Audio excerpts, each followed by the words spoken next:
दोस्तों, हम अपने जीवन में हमेशा अपने मन को लेकर परेशान रहते हैं। हम ये सोचते हैं कि हमारा मन भला शांत कैसे होगा। जब हमारे मन में तरह तरह के विचार चलते रहते हैं, हम कुछ और करना चाहते हैं, लेकिन हमारा मन हमें कुछ और ही काम करवा लेता है। इससे पहले कि आप अपने मन को शांत करने का प्रयास करें, ये जानना जरूरी है कि मन का व्यवहार शांत होने वाला ही नहीं। अगर मन शांत हो सकता तो इस दुनिया में सभी के मन शांत हो गए होते और हर कोई अपना जीवन सुखी सुखी बिता रहा होता। फिर ना कोई हंगामा होता और ना ही किसी तरह की कोई तकलीफ। सभी का जीवन खुशी खुशी बीत रहा होता। फिर ना तो आप और ना ही मैं पैसे कमाने के पीछे भाग रहे होते। समस्या ये है कि हम ज्यादा से ज्यादा चीजें इकट्ठा करना चाहते हैं, क्योंकि हमें लगता है कि जितनी ज्यादा चीजें होंगी हम उतना ही सुखी रहेंगे।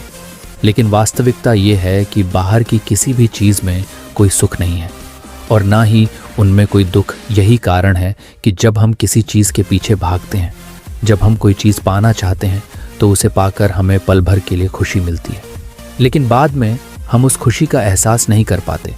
वह खुशी दुख में परिवर्तित हो जाती है और इसी प्रकार हम एक चीज से दूसरी से तीसरी चीज के पीछे लगातार भागते रहते हैं। हमें लगता है कि यदि हम वह चीज पा लेंगे तो हम सुखी हो जाएंगे, लेकिन वास्तविकता में वही सुख हमारे दुख का कारण बन जाता है, जिससे हमारा मन बेचैन रहने लगता है। हम उस चीज को पाने के लिए तरह तरह के उपाय करते हैं, जिससे हमारा मन और भी बेचैन हो जाता है और यह बेचैनी धीरे धीरे चिंता का रूप ले लेती है। हमारा मन पूरी तरह से अशांत हो जाता है। हमें कुछ भी अच्छा नहीं लगता। हमें लगता है कि जो कुछ हमने मांगा था उसका उल्टा हो रहा है, सब कुछ हमारे विपरीत जा रहा है। फिर हम अपने मन को शांत करने के लिए ध्यान करना शुरू करते हैं, क्योंकि ध्यान ही वह मार्ग है जो हमें जिन की ओर ले जाता है। यह हमें बताता है कि बाहर की किसी भी चीज में कोई सुख नहीं है और ना ही दुख है। दुख और सुख तो हमारे मन का भ्रम है। यह हमारे मन की एक उपज है, जिसके लालच में हमारा मन हमें यहाँ वहाँ भगाता रहता है।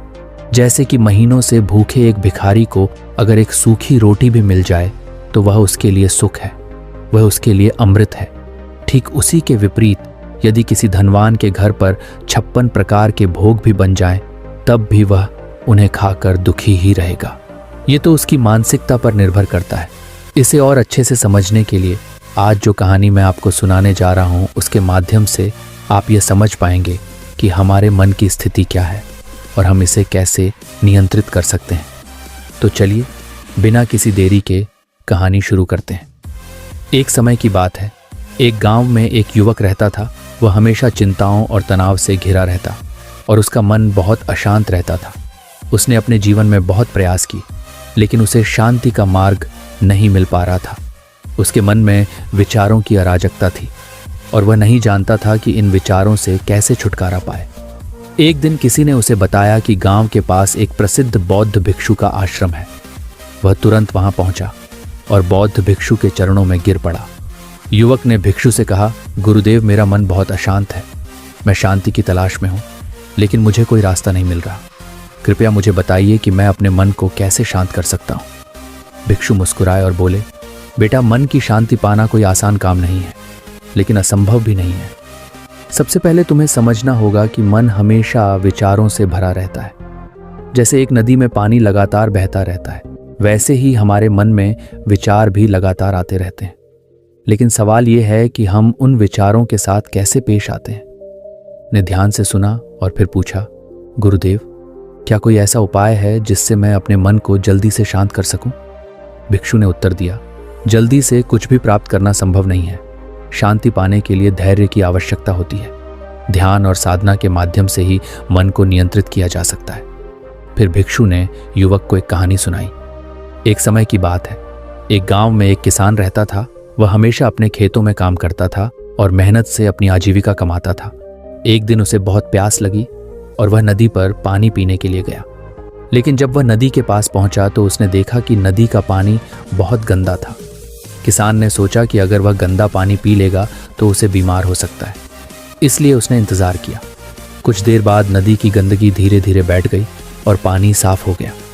तभी उसने साफ पानी पिया और उसकी प्यास बुझी।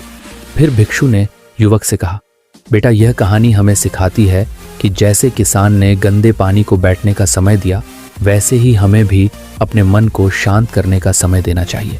जब हम धैर्य से प्रतीक्षा करते हैं और अपने विचारों को शांति से देखते हैं तो धीरे धीरे हमारे मन की गंदगी शांत हो जाती है और हमें शुद्ध शांति प्राप्त होती है। युवक ने भिक्षु की बात समझी और कहा, गुरुदेव, मैं आपकी बात से सहमत हूँ। अब मैं धैर्य से ध्यान करूंगा और अपने मन को शांत करने का प्रयास करूंगा। भिक्षु ने उसे आशीर्वाद दिया और कहा, याद रखना, शांति बाहर की किसी वस्तु में नहीं बल्कि तुम्हारे भीतर ही है। ध्यान करो, अपने विचारों को देखो और समय के साथ तुम अपने मन की गहराई में उतरकर शांति प्राप्त करोगे। युवक ने गुरु को प्रणाम किया और अपने जीवन में ध्यान और धैर्य को अपनाने का संकल्प लिया। कुछ ही महीनों बाद उसने महसूस किया कि उसके मन में पहले जैसी अशांति नहीं रही। धीरे धीरे उसे अपने जीवन में सच्ची शांति और आनंद का अनुभव होने लगा। दोस्तों, आपने आज के इस वीडियो से क्या सीखा वो मुझे आप कमेंट में बता सकते हैं। को उस इंसान को शेयर करें और उसी के ठीक बाद चैनल को सब्सक्राइब करें। तो चलिए फिर